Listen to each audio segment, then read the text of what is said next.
So the first day of orientation for New York City students revealed a lot of kinks in the system. Everything from staffing to scheduling to safety is still a work in progress, according to Mayor Bill de Blasio and Chancellor Richard Carranza. We're starting on Monday.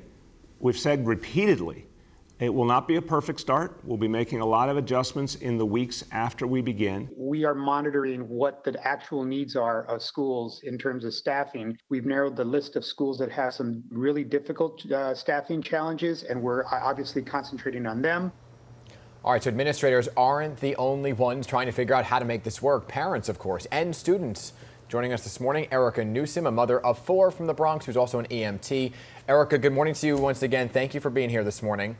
Hi, good morning. Thank you. So, Erika, before you were an ENT, you were a teacher. So I have to ask you, what grade would you give the DOE for the first day of orientation here?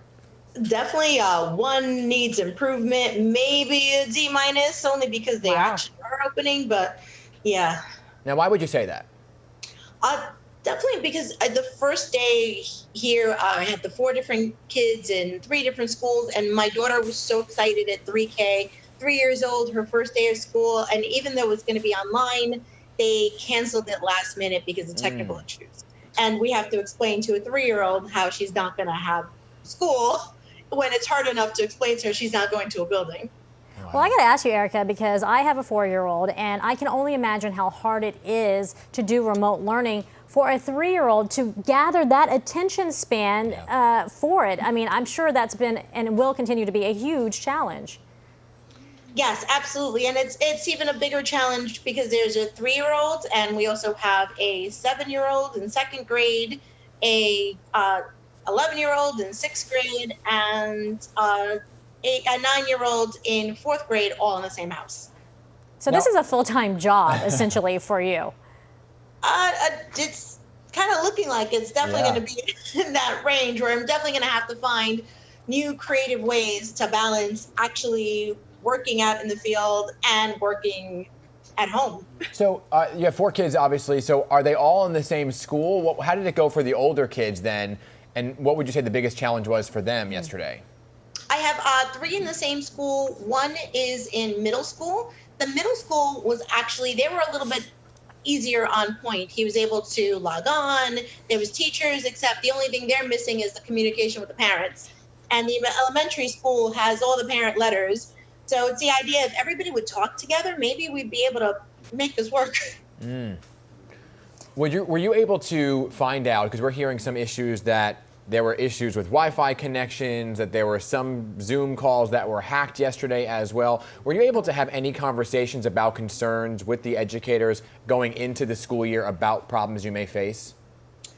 So far, the only concerns were really in terms of the special education students. One of my students has an IEP. I also work with a lot of parents who have students with special education. That seems to be a huge concern in terms of having their needs met and having them able to get their services online and making sure that they're able to receive the actual services. Because if there's a glitch in the middle of a therapy session, you can't really get it back. Yes, exactly. And we touched on this just a little bit earlier, but you are an EMT, right? So how are you going to do this? You have 4 kids trying to remote learn. You have a job that I assume that you have to work outside the home in order to do it, correct? Yes. Pretty much creativity. I luckily work with 3 different agencies, so it's a little bit of flexibility in terms of time and picking up shifts, but I still have to pick up shifts. So it's really, and we're definitely hoping the learning bridges kicks in. We were fortunate enough to, I think this is the one thing the DOE needs the glory and credit for, was the rec centers.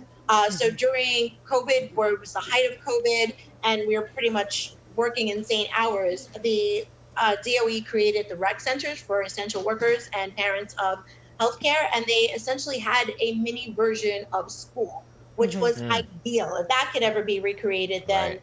But you still don't know, right? COVID. They haven't told you whether that's going to happen or not? Now it's all pending. It's Gotcha. it's the idea of there's an application pending, but who knows? Again, this is DOE. You have your hands full, Erika. Blessings to you. Best of luck, and good luck to your children as well. Thank you for joining us. Keep us posted, Erika. We want to hear back from you, okay? Yeah. Good luck. And good morning to whoever's behind you. Hello. Good morning. All right. Good morning, everybody. Full house. All right, Erika, thank you.